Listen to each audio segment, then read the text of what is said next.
Are you sitting in an island somewhere? Oh, no, this is from before. This was when I was at an island, yes. But now I'm not in an island. Now you're not on an island. Where are you now? You travel the world everywhere. I know now I'm in Bulgaria and I'm actually in Sofia.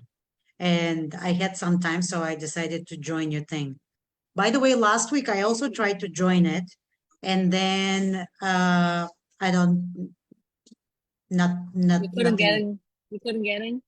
I think what happened last week was I I I redirected to another event.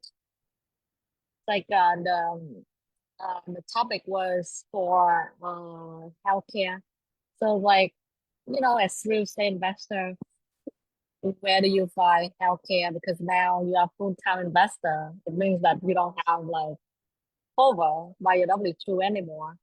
Hmm. So I directed to a webinar where they did something about health sharing. Um, Okay, I saw that and I thought it was a mistake and I just left. okay, okay. Yeah, so but today we're talking about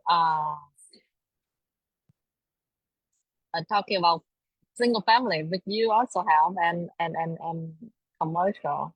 So Hmm. so Do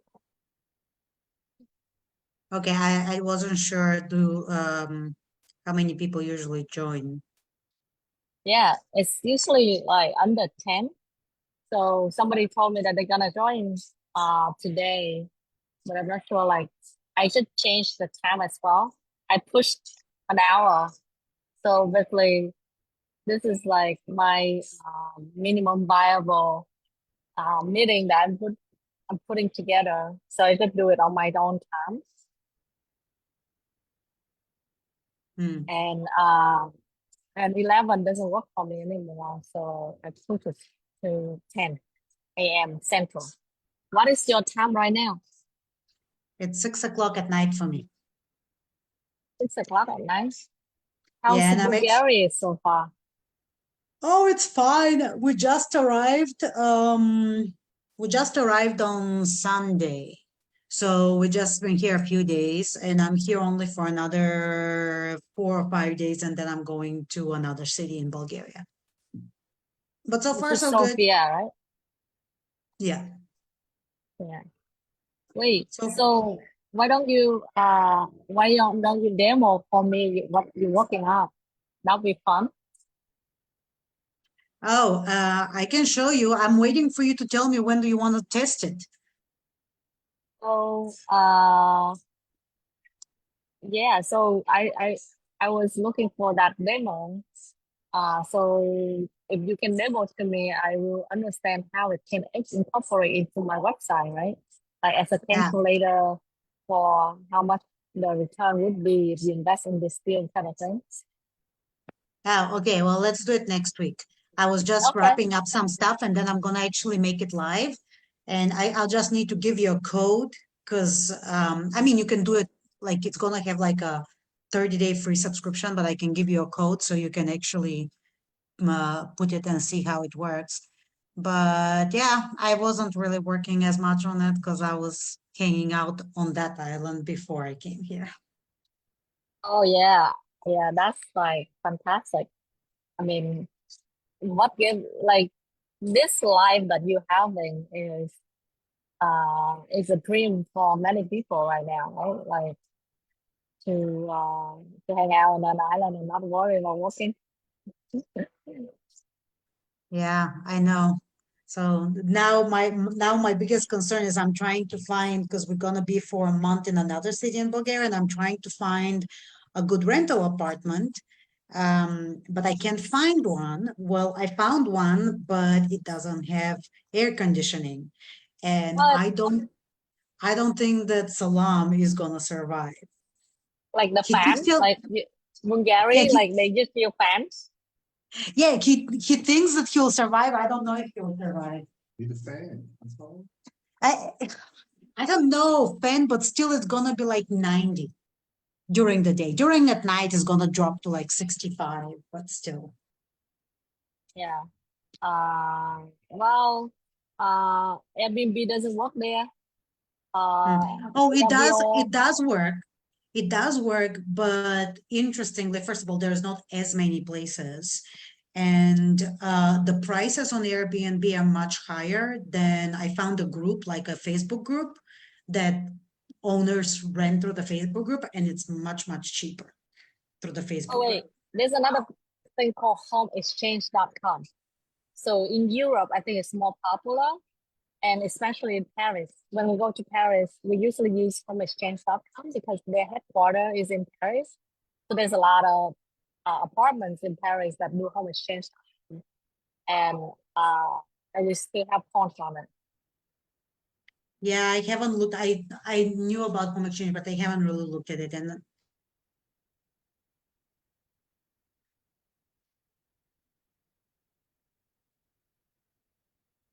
You're frozen. Um, yeah, but homeexchange.com is nice. Yeah, I say if you're looking to this, homeexchange.com is where you can have the ultimate pure experience that you when Airbnb is just starting it. But right now, Airbnb is not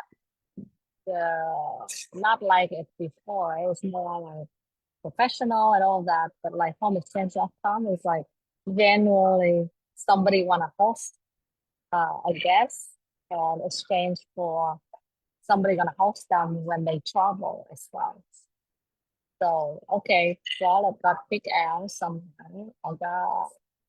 I think she doesn't have good um connection, but um yeah. So so today we want to talk about like how single family house rental. Okay, mm, you back. Awesome. Uh, yeah, my internet disappeared. yeah, I thought so too. So I think maybe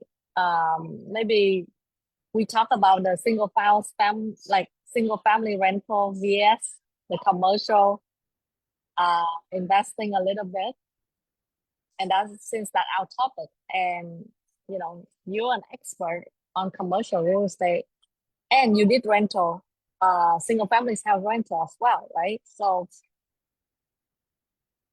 what is your opinion? What is the pros and cons? Well, my opinions, hold on, just give me a second. Um, just 1 second. Mhm.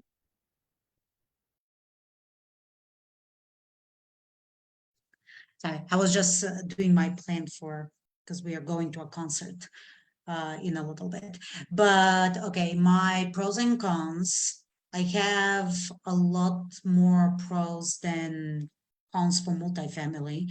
The single family, for me, the biggest part is the amount, like you don't diversify as much for the same amount, especially in the more expensive areas. You cannot really diversify easily through single family homes. Now, the biggest con, though, I would say with multifamily is that you do have to have more of a fund, more like funds that you can invest and actually get returns off. With single family homes, if you want to be creative, you can probably actually start easier. You can go through house hacking, you can do value add, you can try and go and buy creatively. So it can be a very good thing for somebody who wants to be very, very hands-on and kind of start a little bit more um, uh, um, like almost on a shoestring. But ultimately with single family homes, like for me, I it's like the moment you have one vacancy in the year, it means that all of your cash flow for the year is gone. The moment you have like Yeah, one big repair, it means that your cash flow is gone. On my single family that I still have, literally in the beginning of June, the AC went out.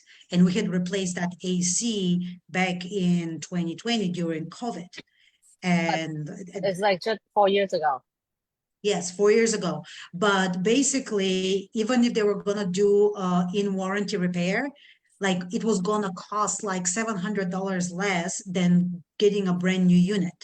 And during 2020, Oh, yes. So we end up getting a brand new unit, but that was like, okay, $4,000, and that's basically the cash flow for a year and a half is gone. And yes, you can, in theory, then 4,000 is deduct. cheap. Like 4,000 cheap. My AC guy charged me like 5,000, 6,000 to Yeah. to replace the whole thing. Yeah, well, that's actually just the outside, like just the fan thing outside. Yeah, And there we actually have somebody that we know that has been doing the work, so that was helpful. Because in the other house that I have, that currently I live in partially rent, that one, the AC went out. And there we had to replace the whole thing, including the heating unit, the cooling unit, and that was almost $10,000.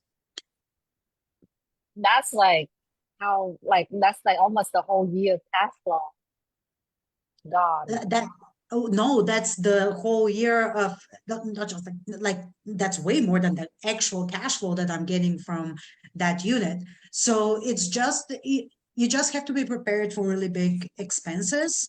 And I know that people usually think of like, oh, hey, you plan for 10% capital expenditure and 5% vacancy. But when a single family home, 1 month is way more than 5% vacancy, right? So Yeah, with that's true. single family homes, unless you can scale and buy 20, it's you're in a situation One where, location, at yeah, one location. location, Yeah. Now 20 of now them in the one location, buy the whole yeah. plot. Yeah. Yeah. So for me, a lot of these things people don't really think about on a single family homes, and you don't really know. Now, if you're buying something to fix and do the whole burr method, you might be in a good place and you might actually get good returns. But if you're just buying as an investor who hasn't invested before and is not willing to do renovation, is not willing to do upgrades, it's a lot of work that people don't realize. With multifamily, on the other hand, when I invest passively, I don't have to deal with anyone's repairs. Somebody else Yeah. deals with that, right? And you're talking now about buying, for example, if you're going with multifamily, buying multifamily units, that is 100 or more units in the same place. If something happens to one unit, or if one unit is vacant, you have like the rest 99 to actually support the cash flow and expenses. And usually a lot of those investments, there's somebody who professionally manages the upgrades, the value add. And at the end of the day, I actually did a calculation at some point, which was exactly that, single family versus multifamily. Granted, I did it more with a comparison of like, hey, you buy a property with the cash flow in mind, and you're not doing a value add, right? Because with value add, the calculation gets very different. But if you're just Yeah. buying a single family home and you're A planning for rent. some kind of cash flow, over 20 years, your IRR is basically a little less than investing in multifamily if you're doing it over the same time period. And I know Yeah. that most people don't calculate that, but for me, that's what makes sense. Hey, Kathleen, you on? Hey, Hey, Kathleen, Sophie. join. Yeah. Hi there. Yeah. Yeah. Let's meet Kathleen. He's in Hi. Hi, San Sorry, Kathleen. Diego. I didn't. I'm still in my PJs. Good job. So That's the goal. That's the goal, to be in the hi there. DJ. Yeah. Yeah. I mean, it's great that like we are real estate investors, so we don't have to be like presentable all the time, right? So Yes. because our I'm tenants don't still in care. my PJs in my office. I didn't even like brush my teeth yet. That's cool. You just woke up. I know, like you're like 8:20 now, right? In California. Yes, yep, yep. Yeah. Thank you for jumping on. We're talking about like how single families house rental different with like investing in multifamily, and Paulette was saying that people don't account for a lot of things when it comes to single family house rental. And I think I agree with like one AC. So like I have like 10 single family houses, and almost every summer like there will be like 2 3 AC to be replaced, not like repair. Like repair, they come, they charge me like $200, and then it's broken again, they come charge another $300, and they come broken again, charge another $300. Turn around, I pay like $1,000 for an AC that maybe the next 2 months the tenant will call me for that again, and I really don't want that. That's why that's why I follow steps of Pralab to go into multifamily. Yeah, absolutely. I think we're all on the same page because I've been investing in residential for the last 15. Had several. I mean, it's a good steady income, and if we bought it right, before this whole market went crazy, the cash flow is still decent, not that great. I mean, even though we bought ours, like 10 years ago, our ROI is probably 8-9%, which is not that great after we take into consideration all of the vacancies, the turnovers, the repairs, and all of that. So 8-9% is not that great, and we still have to do the property management of it, the tenant management, and so yeah, I'm in agreement with you ladies that I think multifamily is the way to go, especially since we are working with larger multifamily where we actually have reserves, right? As a single investor, we tend to not have the reserves there that we should be That's having, true. but we tend to not have it. Many people don't have the contingency or the reserves, and then something happens and they have to tap into their emergency funds. So I'm all in agreement here.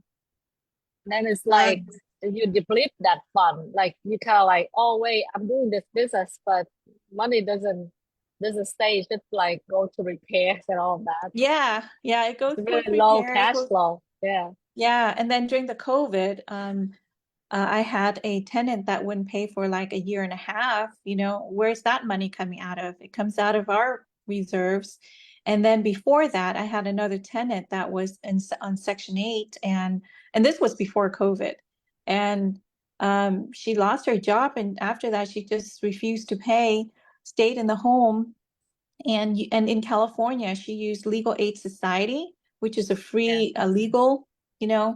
legal department or legal lawyers that help her. System. We Yeah. have to spend our own lawyer, and she put us through another close to like a year of non-payment and also destroyed the place. And even though we reported her to Section 8, somehow she used her disability, her woman's victimhood, or whatever it is that she used. She did not get kicked out of Section 8. We lost our attorney fees. We lost over a year of rental income, and we also had to repair the home. So yeah, I'm not too crazy about being a residential investor any longer, especially in California. Sophie, you have disabled screen sharing. If you want to enable it, I can show you real quick. I had done a calculator for single family home and multifamily thing. But Yeah. it then I had given it but it's a little bit more the example of Mhm. exactly like, hey, you do it without doing the Yeah. value add strategy. I don't know if you Yeah. can see it, People but there people is, told me that, hey, I should buy a new build house to be rental, and that's great because I don't have to fix anything. It's a new build, right? But new build is very yeah. expensive to be a rental. Yeah, this was the calculation, and there is this calculator on calculator.net for the rental property calculator, and you can put all of these assumptions. And I did the calculation without PM and with PM. With PM, the things change completely differently, right? Because now Yeah. you're talking about a lot more of your cash flow going through, and the assumptions were actually really not that realistic because we're talking about 500,000 purchase price with monthly rent of 5,000, which is really, really, really, Really, really hard really to, high. Yeah, that's yes. crazy. So, yeah, kind of like normal assumptions. Now, this is a little bit more of a Texas property tax amount and kind of like going through the other things. But at the end of that 21 years, you can see, like, assuming that you sell, you have basically IRR of almost 18%. With PM, you're at about 15%. And kind of similar situation where you're investing that 100,000 in multifamily, and that uses that my calculator. It basically, in those same 21 years, you're talking of a portfolio value of 1.7 million, and it's around 16% IRR. And And you with don't have to do this, anything. yes, with this, I don't have to do anything. With Don't the have to other do one, anything. yes. And hope that the expenses that listed in here, which was like maintenance 5,000 a year, is It's like actually in our. unheard of. Yeah, that's like unheard of because also with PM here, like um a lot of my single family house, I want to have PM, but what PM is, PM they take 10% of the income first. Second, when the tenant moves out, they don't have tenant line up. They let the tenant move out, clean up, so, and then that gonna cost me another month of no tenants. So there's nothing against PM. That's like they can do better because it's very hard to do better, right? So they have like 1 month at least in between the tenants if a tenant happen to move out, for them to No, like not, get things yeah, going and all of that. not just that, but my understanding is that they also have like placement fees, meaning like new lease signing fees, and that's usually either Yeah. half or full month's rent. And again, I really don't know how people are making money. Yeah, I don't I can. If you like, I think it's good for people who want to park money there. Like they just want to park the money there and make sure they're safe. Maybe, but to grow, like for the real growth and for the economy of scale, or even for, I don't know, even for like the gain that you're gonna have, if you invest in a business, you don't have that. Yeah. That's true. Mm. I'm gonna leave you guys because I'm going to a concert, but Okay, cool. because here That's it's awesome. almost Thank you 7 for p.m. showing us that. Yeah, yeah, that's helpful. And great seeing you and enjoy Bulgaria. I will. Thanks. Enjoy concert. Bye. Great meeting you. Thanks for the information. Like she's a data scientist. No, not scientist. Oh, She's a data focused person. So she's like really down to this data. mm, And she does a calculator where you can put all the, let's say I invest like $75,000 into this deal that have projection like this, how much I'm gonna get over the years and all that. So she making that calculation into the calculator, so you can just integrate that into your website. So people come to your website, they can put the number in, or any deal that you're gonna offer to investor. The investor be able to go in there and check how much they're gonna make if they invest with you on this deal. So it's really cool, and she finishing that, and I'm gonna try to test that on my website. oh, that's cool. Yeah. How are you doing, by the way? Busy? Still busy with your projects? So I Yeah, heard San Diego pricing, like house in San Diego is going up nonstop. yeah, it's crazy here. The pricing's crazy. because there a lot of people are just moving from the Bay Area from up north, you know, how crazy it is up north, and they still want to stay in California, so they come to San Diego. Just like Florida and New York, same thing. A lot of people from New see. York goes to Florida. Yeah. Here in California, there's just so much craziness up in the Bay, you know, the Bay Area, LA. Yeah. So a lot of people moving here. But regarding, did you get my email regarding your IRA? I'll look into that. And wait, so your is a little bit different. What is this, right? So you say um your thing is a little bit different than this. Yeah, But yeah. yeah, okay. But I'll look into it. So for your experience, right? Like let's say that we all know that, but do you gonna buy more single family house rental when you already have like, I don't know, you have more than, you have 15 of them already, right?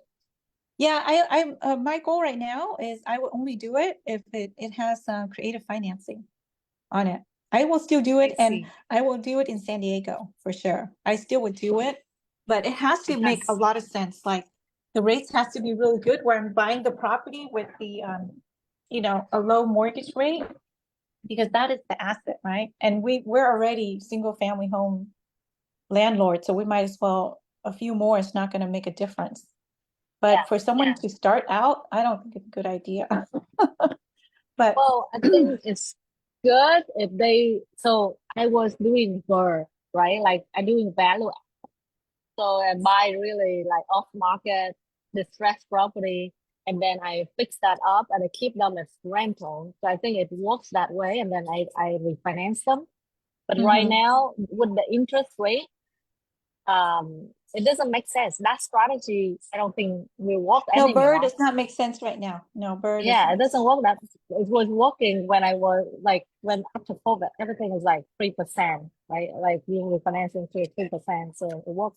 Also, hard money lending was cheaper. It's like 9-10%, and now it's like 12, 14, 15, right? Yeah. Mm-hmm.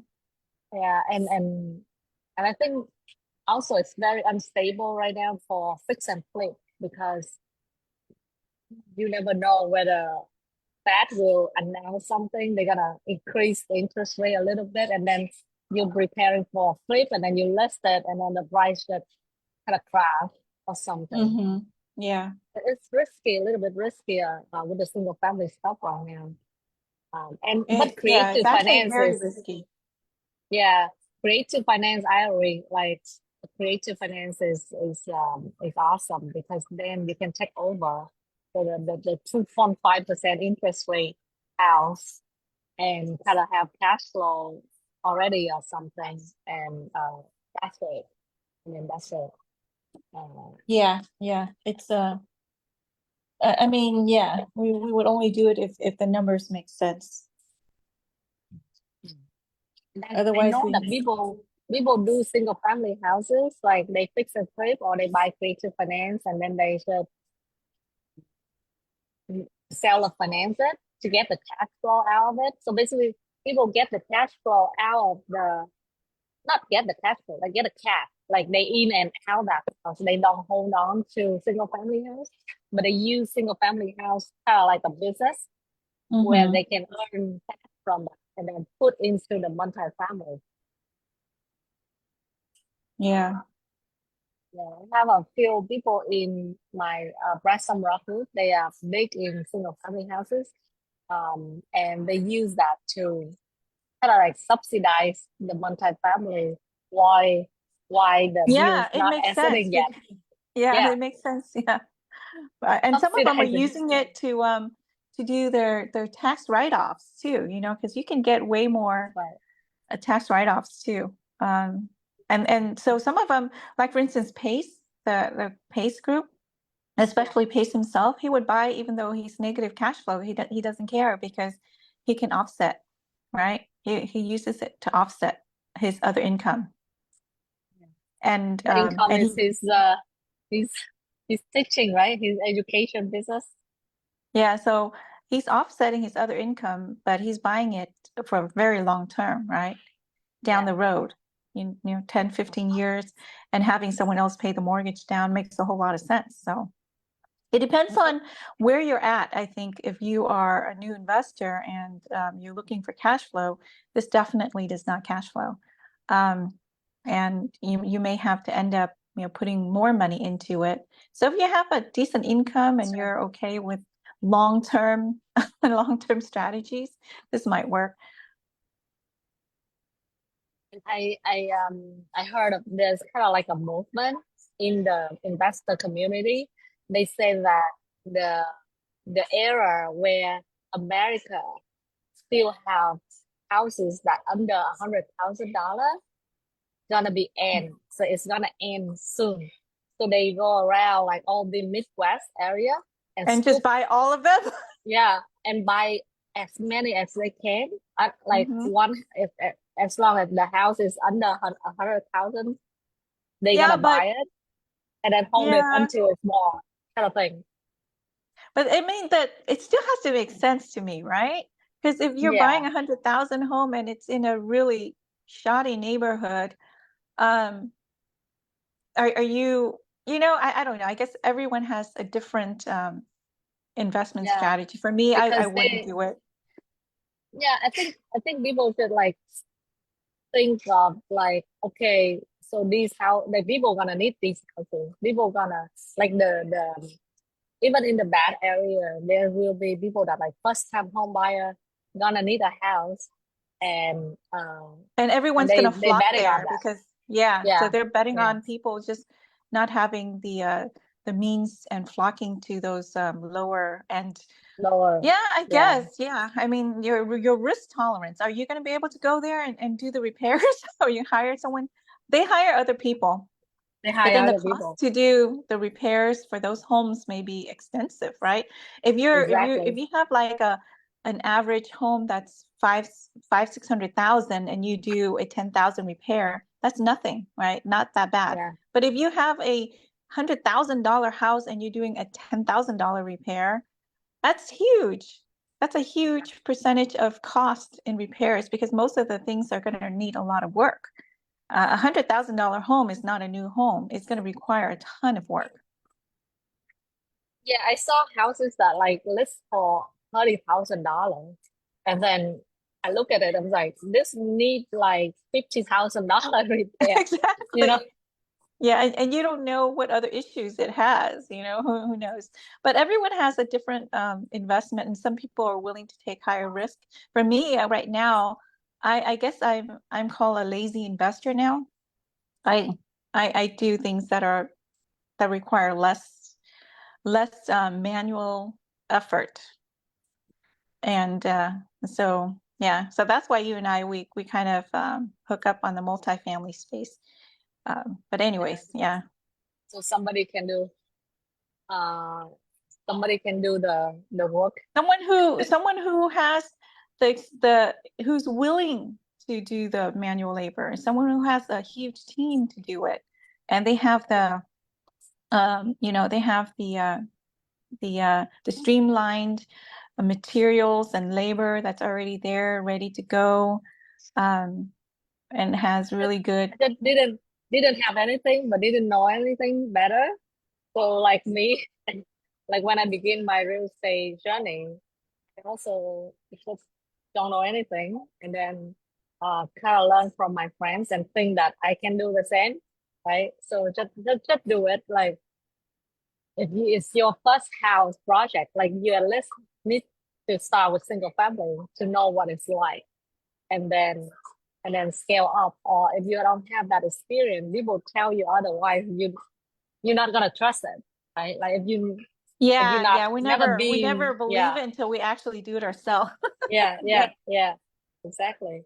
So yeah. that's why like you have to go through all of that hassle to be able to appreciate having somebody managing everything for you. Yeah, You have to do it at least once, right? You got to learn yeah, at least once so so even if you lose money, it's a learning experience. So you know what yeah, to it is. expect. Yeah. Yeah, No, I think that's a good idea because you can hear just like our kids, we can tell them until our face turns blue, but they have to experience it themselves.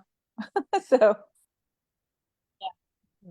So like ask you like so that's why some of my investors is like, oh, should I invest in multifamily right now?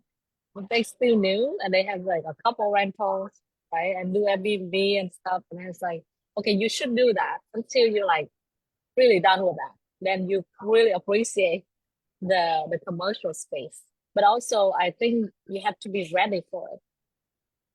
Your risk tolerance would be different, right? Like you getting lazier, like you don't want to go out there and then like do this anymore, right? Maybe we can use the word lazy because then it doesn't sound good, right? This girl But sounds maybe good. it's more, we're more, I guess we're in a sense we are pickier on what it is that we want to do nowadays. It's Your because time, like you kind of like the time that you the have, timing, you value yeah. that. The value of your time is different now. Yep, the value of my time is way different. So as you are going through your investment journey, you're going to find that some things are worth it and other things aren't. So yeah, so you have to figure what that is. But and also because we have a lot more experience now, we know, you know, what investments are require less work and still have the same reward. So before I believed in the idea that, you know, low risk is low reward and high risk is high reward. Well, now I think for me, that is still true in most situations, but now I'm finding that I'm actually getting deals that are, let's say, low risk but medium reward, right? And those are the projects and deals that I want to do. So I don't want those high risk, high reward because, you know, at this stage we don't want to lose our principal. At the same time, I don't want low risk and really low rewards because then we're never going to build growth to where we need to be at. But if we can find a deal, we can find something where your principal is protected, it's not guaranteed, but it's, you know, the risk is very low to lose your principal and it still gives you a decent return on your money. You can't get any better than that, especially if you are not having to actively also, you know, pick up a hammer and nail it in and oversee contractors and having to deal with tenants. So I'm sold on the multifamily space for sure. So it's like And I'm not talking low about risk. the small multifamily. So you can't convince me to go back to single family, Sophie.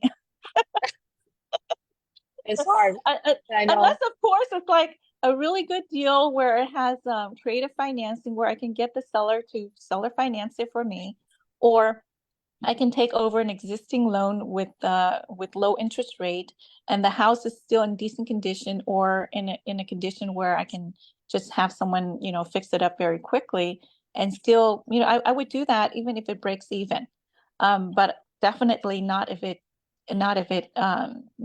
a where I have to put extra money into it. You know, if it breaks even in San Diego, I definitely. But then the question then becomes, how much money are you going to put down for it to break even, right? So, Yeah. so So yeah, that's true. Break even in San Diego is kind of hard because the yeah, price like around $1 million now, and yeah, the yeah. rent not gonna match it. Yeah, with the interest rate right now.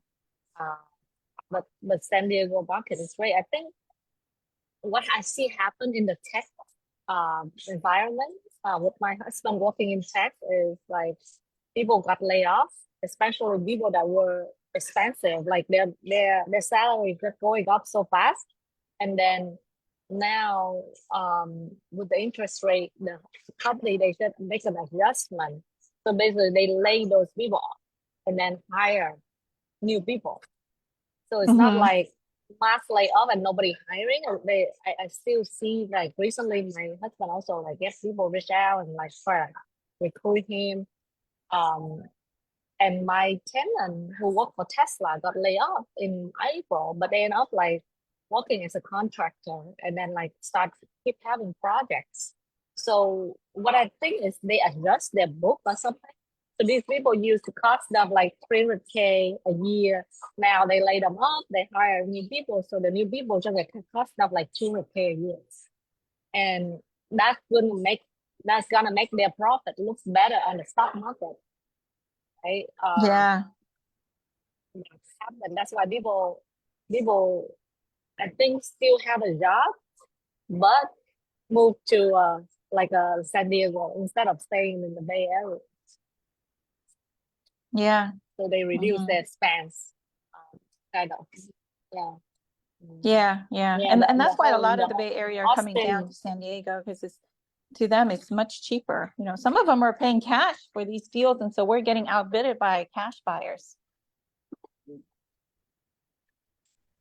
So it's good. I mean, that's good for you. And of your houses appreciation there. Yeah. Well, I have a listing right Now now in Dallas now. I have a listing in Go San ahead. Diego, and and I mean the market has softened a little bit, but we still got like 4 to 5 offers. So we don't have like the 10, 15, 20 offers like we did a year or two ago, but we still have 4 or 5 offers, and all we need is just one buyer, right? So it's still we still have a little bit of a competition for the buyer on the buyer end, The but market we'll in see what. Austin though, it's not that great. We have a lot of inventory. I heard Austin has dropped in price. How much has it dropped? It's dropped around like the worst was like 20%, and Oh wow. it's like bounced back a little bit to 15% maybe, and now like it's kind of like bottom checking, doesn't drop anymore, but then there's a lot of inventory coming in. Mm. So maybe now is a good time In to China. invest in Austin if it makes sense. I mean, but it's still Yes, expensive so though. I Austin think is like still expensive. it's still expensive, but it's gonna I think it's gonna bounce back once the tax situation is stabilized. Also, there's a bunch of good news like Apple gonna put 7,500 people in their new campus. Samsung get a bunch of money. Tesla people is strong, so there will be more people moving into Austin. Mm. Even Okay. the amount of apartments in Austin is a lot of supply Mm. for apartments. How about multi? Is there supplies of multi there now? Because I would love to have a multi project in Austin with our operators, maybe. Multifamily, Yeah. yeah, multifamily in Austin. Yeah, there's a lot of new build. So Okay. there's a lot of new builds coming up online for multi. So that's why the price for rent is not that way. And even if it went up like crazy, like I think it's kind of crazy. Like you think that um in New York it's expensive to rent, but Mm-hmm. when I look at Austin and I feel like in the east side, new build and a studio is like 18 or 1700. I was like, what? Like that's kind of rent that I think is New York rent. It's not like Texas rent, Mm-hmm. But that's like normal in the new build in Austin and near to downtown. So they're getting really good rent because a lot of young tech workers can afford. Okay. Hey, Sophie, I gotta run now. I gotta go get ready. All right, get out of your PJ and go get ready and start your day. Yeah, And thank you for get dropping ready. in. I'm gonna All hop right, off thank too. you. And great chatting. Thanks, Kathleen. Okay, bye, Sophie. Bye.